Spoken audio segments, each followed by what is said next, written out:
Selamat datang kembali. Hari ini kita akan menyelami sebuah drama suksesi politik yang lagi panas-panasnya di Sulawesi Selatan. Betul.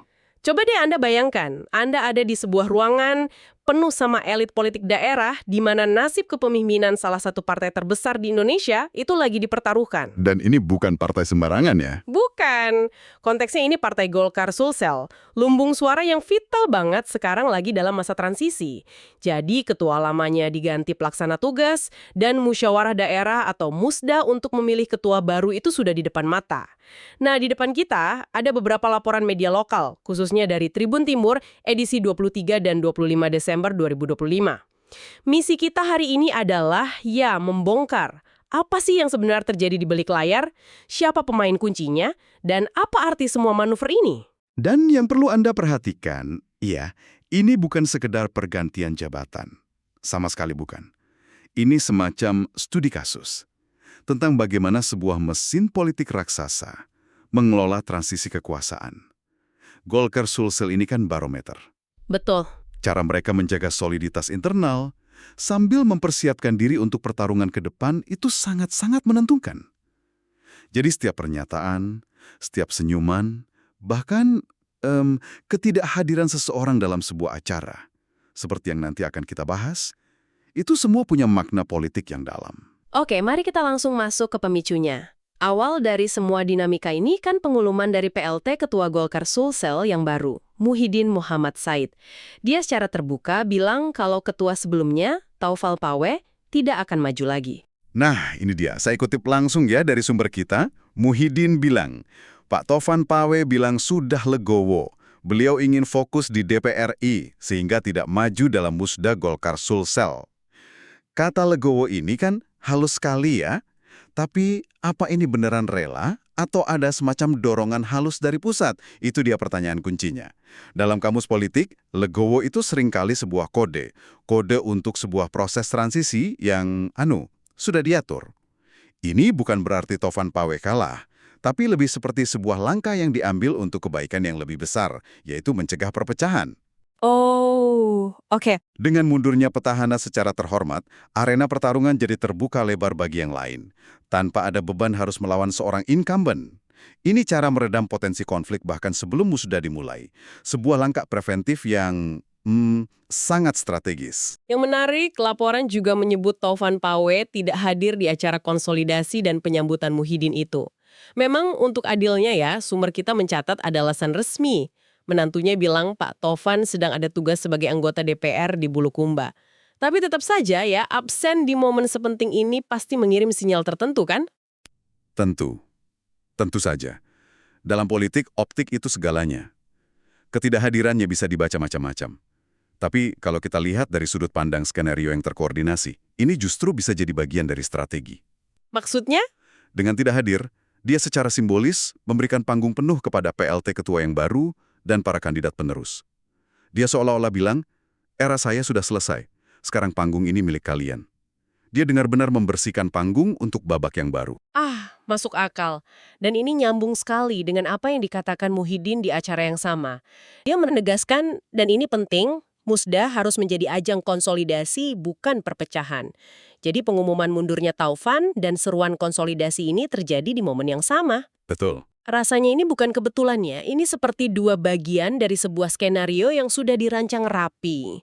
Persis, keduanya adalah dua sisi dari koin yang sama. Satu sisi menyediakan jalan keluar yang terhormat bagi petahana, sisi lainnya menetapkan aturan main yang jelas bagi para calon penerus. Silakan bertarung, tapi jangan sampai merusak rumah besar ini. Mereka sedang mencoba melakukan suksesi yang ideal, regenerasi tanpa disintegrasi. Nah, orang yang ditugaskan untuk mengawal skenario ideal ini, Muhyiddin M. Said, profilnya ini luar biasa. Sumber kita mencatat, beliau politisi senior dari Sopeng, usianya 75 tahun. Dan coba bayangkan, beliau adalah anggota DPR RI petahana terlama.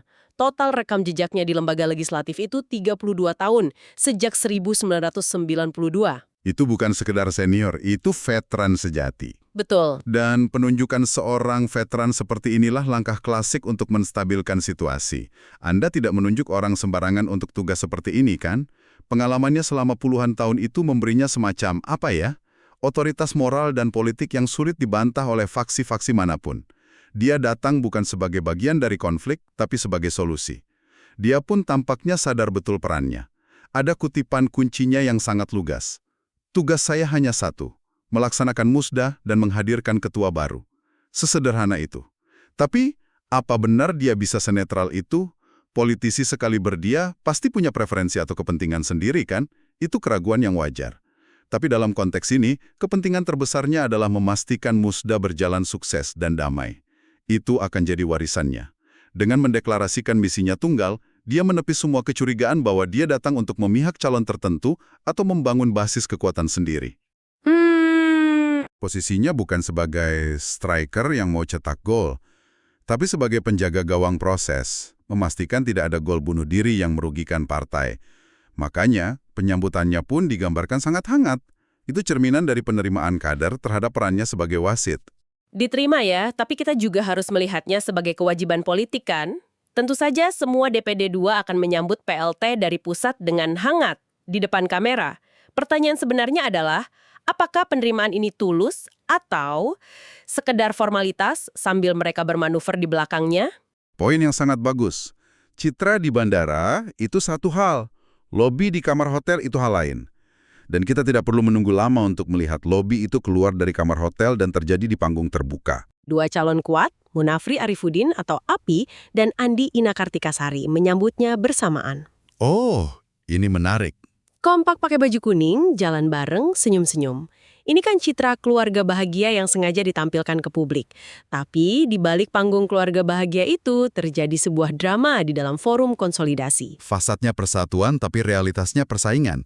Silahkan ceritakan dramanya. Jadi di hadapan Muhyiddin dan semua ketua DPD 2, tiba-tiba ketua Golkar Sinjai, Andi Kartini Otong, berdiri dan secara terbuka mendeklarasikan dukungan. Ini bukan lagi bisik-bisik. Wow. Dia bilang, saya kutip, yang selama ini intens membangun komunikasi dengan DPD 2 Golkar Kabupaten Kota, itu hanya Pak Taufan Pawe dan Pak Wali Kota Makassar, Munafri Arifuddin. Mengingat Taufan sudah mundur, ini kan jelas sekali dukungan terbuka untuk API. Dan sumber kita menambahkan detail penting. Ucapan tersebut sontak disambut riuh dan teriakan peserta konsolidasi. Suasananya pasti tegang dan dramatis. Wow, itu sebuah power play. Sebuah langkah yang sangat berani dan penuh perhitungan. Dalam budaya politik kita yang seringkali penuh basa-basi, deklarasi terbuka seperti itu adalah sebuah gertakan. Gertakan ya? Iya. Itu cara untuk mengates ombak, melihat reaksi, dan yang terpenting, membangun momentum secara paksa. Dia seperti melempar batu pertama untuk menciptakan gelombang dukungan. Tapi bagi saya, langkah ini justru terasa sangat provokatif. Di tengah semua seruan Muhyiddin soal soliditas dan musyawarah mufakat, kok malah ada manuver terbuka seperti ini? Apa ini bukan sebuah blunder yang justru bisa memecah belah partai? Risikonya pasti ada, dan mereka pasti sudah menghitungnya. Dari luar, ini memang terlihat menantang kesepakatan damai. Tapi dalam politik, terkadang cara terbaik untuk mencapai mufakat adalah dengan menunjukkan kekuatan lebih dulu. Oh, begitu. Ini yang bisa kita sebut mufakat di bawah todongan. Dengan menciptakan gelombang dukungan publik di dalam ruangan, sejak awal, mereka memaksa proses mufakat untuk berpusat pada satu nama. Ini bukan lagi tentang mencari konsensus dari nol, tapi tentang membangun koalisi untuk meratifikasi pilihan yang sudah mereka siapkan. Dan manuvernya tidak berhenti di situ. Andi Kartini juga mendesak agar musda dipercepat ke akhir Desember 2025. Padahal Muhyiddin baru berencana menggelarnya Januari 2026.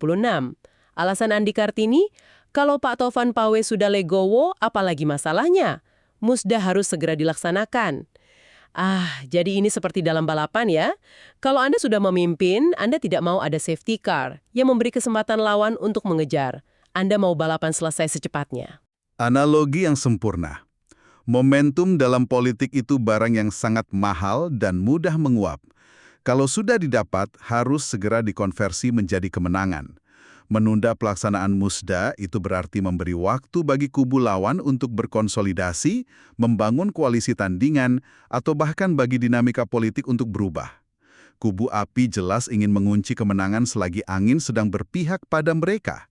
Jadi kita punya dua kubu. Kubu Muhyiddin yang ingin prosesnya tenang, terukur, dan sesuai jadwal, versus kubu pendukung API yang ingin semuanya serba cepat, selagi momentum di tangan. Lalu bagaimana Muhyiddin merespon desakan ini? Disinilah pengalaman seorang veteran berbicara. Muhyiddin tetap pada rencananya. Musda paling lambat minggu ketiga Januari 2026. Tapi dia memberikan alasan yang sangat elegan dan sulit dibantah. Apa alasannya? Dia bilang penundaan itu untuk menghormati umat Kristiani yang merayakan Natal dan Tahun Baru. Sebuah sentuhan kepemimpinan yang bijak. Wah, itu cara yang sangat cerdas untuk menolak percepatan ya. Sulit sekali untuk mendebat alasan seperti itu tanpa terlihat tidak toleran. Dengan satu kalimat, dia berhasil mendinginkan suasana setelah manuver yang panas tadi, sekaligus menegaskan otoritasnya sebagai penyelenggara. Tepat. Dia tidak hanya memikirkan politik kekuasaan internal, tapi juga konteks sosial yang lebih luas. Ini menunjukkan kelasnya. Sebagai politisi senior, dia menegaskan bahwa partai ini lebih besar dari sekedar ambisi satu atau dua orang kandidat. Saya jadi bingung. Di satu sisi mereka bicara soal soliditas, tapi di sisi lain ada manuver terbuka. Jadi sebenarnya apa prioritas mereka? Menjaga partai tetap utuh atau memastikan jagoan mereka menang secepat mungkin, apapun risikonya? Keduanya, itulah paradoks dalam politik. Prioritas jangka pendek, seperti yang terus ditekankan Muhyiddin, adalah menjaga partai tetap utuh melalui musda yang kondusif. Tapi tujuan jangka panjangnya, seperti yang diungkapkan Andi Kartini, adalah mengejar target menang ke depan, yaitu pemilu 2029. Ya. Sebuah partai tidak melakukan suksesi hanya untuk kepentingan internal, kan? Mereka sedang menyiapkan mesin perang untuk pertarungan elektoral berikutnya. Kedua tujuan ini kadang sejalan, kadang saling bertentangan. Nah, ada satu kutipan lagi dari Muhyiddin yang rasanya menaikkan level pembicaraan ini, melampaui urusan elektoral semata. Dia bilang, Partai Golkar punya tantangan besar ke depan. Golkar selalu dipercaya oleh Presiden untuk membuat kajian-kajian strategis. Ini menarik sekali karena menghubungkan kepemimpinan di Sulsel dengan posisi strategis partai di tingkat nasional. Ini adalah kunci untuk memahami ekspektasi dari Jakarta. Pernyataan itu adalah sinyal. Sinyal bahwa siapapun yang akan terpilih menjadi ketua Golkar Sulsel nanti, dia tidak hanya dituntut jago lobi, jago konsolidasi, dan jago memenangkan pemilu di daerahnya. Tapi juga harus... Dia juga harus punya kapasitas intelektual dan visi strategis untuk bisa berkontribusi pada level nasional. Sesuai posisi Golkar sebagai partai pendukung utama pemerintah, kontribusi yang diharapkan bukan hanya suara, tapi juga gagasan dan kajian-kajian strategis itu. Standar kompetisinya jadi lebih tinggi. Jadi kalau kita rangkum ya, apa yang kita saksikan di Sulawesi Selatan ini adalah sebuah proses transisi kekuasaan yang dikelola dengan sangat hati-hati, tapi tetap penuh dengan intrik dan manuver berisiko tinggi. Ada seorang veteran yang berperan sebagai wasit, petahana yang mundur secara terhormat, dan generasi baru yang tidak ragu menunjukkan taringnya di depan umum. Benar. Semua itu terjadi dalam sebuah bingkai yang diupayakan tetap solid. Dari citra persatuan yang ditampilkan Munafri dan Andi Ina di depan kamera, sampai deklarasi dukungan yang lantang dari Andi Kartini di dalam forum, semuanya adalah bagian dari tarian politik menuju musda. Sebuah tarian, ya? Iya, setiap langkahnya sangat diperhitungkan. Ini perpaduan antara tradisi musyawarah, manuver modern yang agresif, dan peran penyeimbang dari seorang senior. Sebuah studi kasus yang sangat menarik tentang suksesi di salah satu basis partai terkuat. Dan ini meninggalkan satu pertanyaan penting untuk Anda renungkan. Muhyiddin menyebut Golkar sering dipercaya Presiden untuk membuat kajian strategis. Pertanyaannya adalah, bagaimana corak kepemimpinan yang akan terpilih di Sulsel nanti? Apakah seorang konsolidator yang kalem dan fokus menjaga keharmonisan, atau seorang petarung agresif yang piawai bermanuver? Akan mempengaruhi tidak hanya peta politik lokal, tapi juga kualitas dan arah kajian strategis yang disumbangkan partai kepada pemerintah pusat. Pilihan seorang ketua di sebuah provinsi ternyata bisa punya gaung hingga ke bisikan-bisikan kebijakan di tingkat nasional, sesuatu untuk kita amati bersama. Jadi ini mudah sekali sebenarnya. Ya, insyaallah tadi saya jawab dulu Pak mantan Bupati Sopir punya. Memang kepengurusan sekarang ini itu boleh dikata demisioner. Karena tanggal 19 Desember yang lalu itu sudah selesai. Mereka itu saya ditunjuk mungkin untuk melaksanakan musda nanti kita harus perbaiki dulu supaya bisa ikut terlibat semua untuk SK baru. Dan SK baru itu mungkin yang kita inginkan nanti yang memang sudah tidak aktif. Download Tribun X sekarang, menghadirkan lokal menjadi Indonesia.